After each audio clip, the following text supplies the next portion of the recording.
राधे राधे, जय श्री कृष्णा।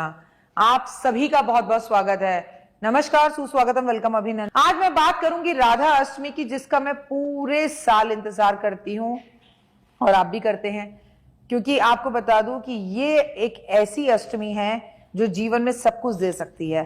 राधा अष्टमी से जीवन के ये 16 दिन आपकी जिंदगी के अंदर सब कुछ लेकर आते हैं। राधा अष्टमी की बात की जाए तो इस बार 30 अगस्त शनिवार को है। राधा अष्टमी पर राधा रानी आएंगी आपके घर।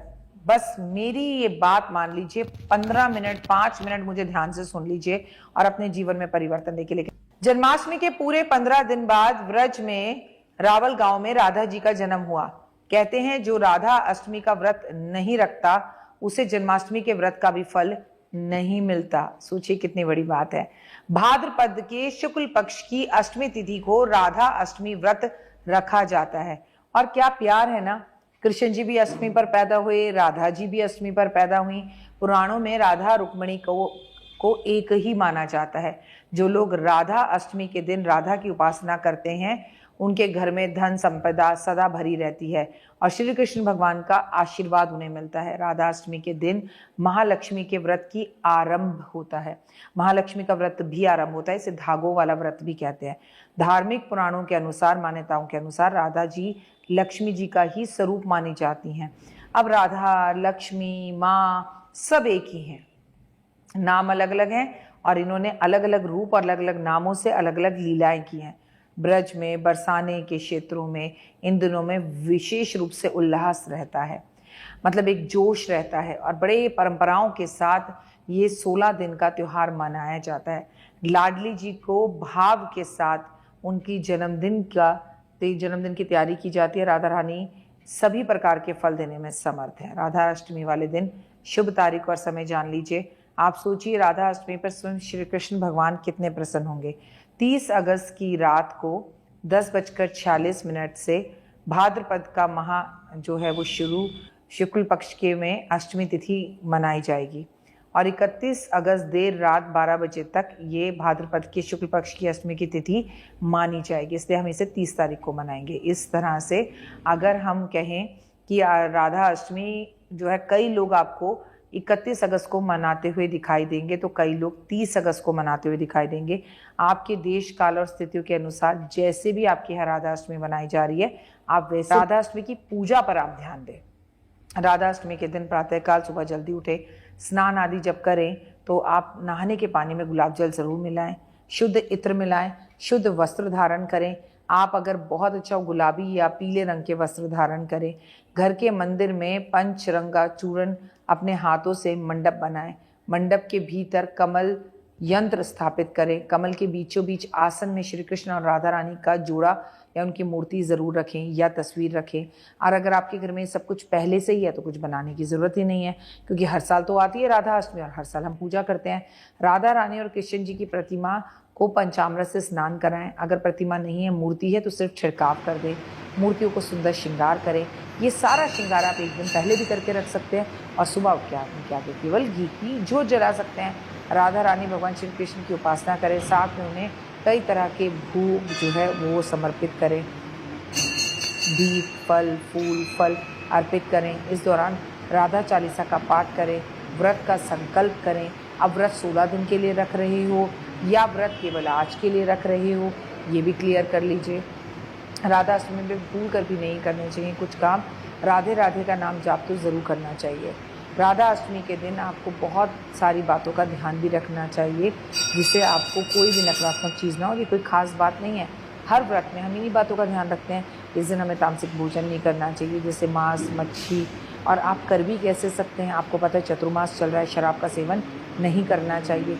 अगर ऐसे में हम ये चीज़ें करते हैं तो हमारी पूजा अधूरी रह जाती है। साथ ही किसी प्रकार की बुराइयां करने से बचना चाहिए, गलत कार्य करने से, गलत विचारों से बचना चाहिए। जो लोग झूठे हैं, झूठ बोलते हैं, छल कपट करते हैं, दूसरों का अपमान करते हैं, उनसे दूर रहना चाहिए। क्योंकि किसी का कोई अपमान कर रहा है और अगर आप वो सुन रहे हैं तो आप भी उतने ही पापी हैं।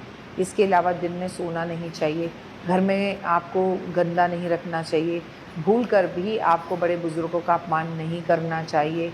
राधा अष्टमी पर क्या करें, राधा कृष्ण की पूजा करें, राधा कृष्ण का दर्शन करें, राधा रानी श्री भगवान की पूजा कर कर उन्हें मक्खन मिश्री का भोग लगाएं, राधा रानी को फूलों गुलाब के फूलों की माला अर्पण करें, राधा रानी को श्री कृष्ण भगवान की बांसुरी अर्पण करें, गुलाब के फूल अर्पण ज़रूर करें। कहते हैं राधा रानी को रबड़ी का भोग बहुत पसंद है, तो उन्हें राधा रानी को रबड़ी का घर में दूध की ताज़ी रबड़ी बनाकर, गाय के दूध की रबड़ी बनाकर उन्हें भोग लगाना चाहिए। राधे राधे राधे रानी मंत्र का जाप पूरा दिन करना चाहिए।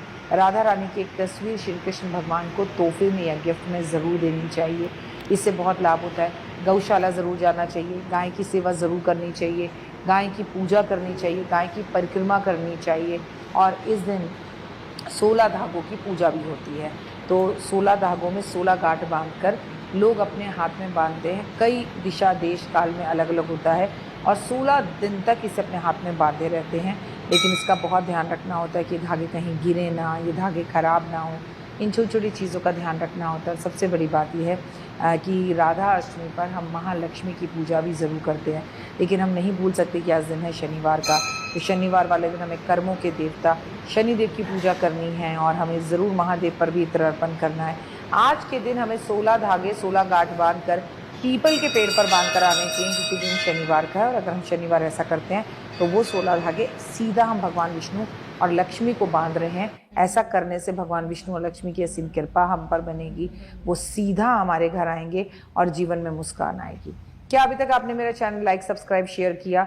आपको पता है कि राधा अष्टमी से 16 धागों की ये जो पूजा होती है, इसमें ज़मीन पर सोया जाता है, एक चौकी ले ली जाती है जिस पे माँ लक्ष्मी और राधा रानी को स्थापित कर दिया जाता है, साथ में होते हैं भगवान विष्णु, और 16 दिन तक एक समय का भोजन किया जाता है, ज़मीन पे सोया जाता है, किसी के घर की एक बूंद पानी नहीं पिया जाता और 16 धागे हाथ में बांध के रखते हैं।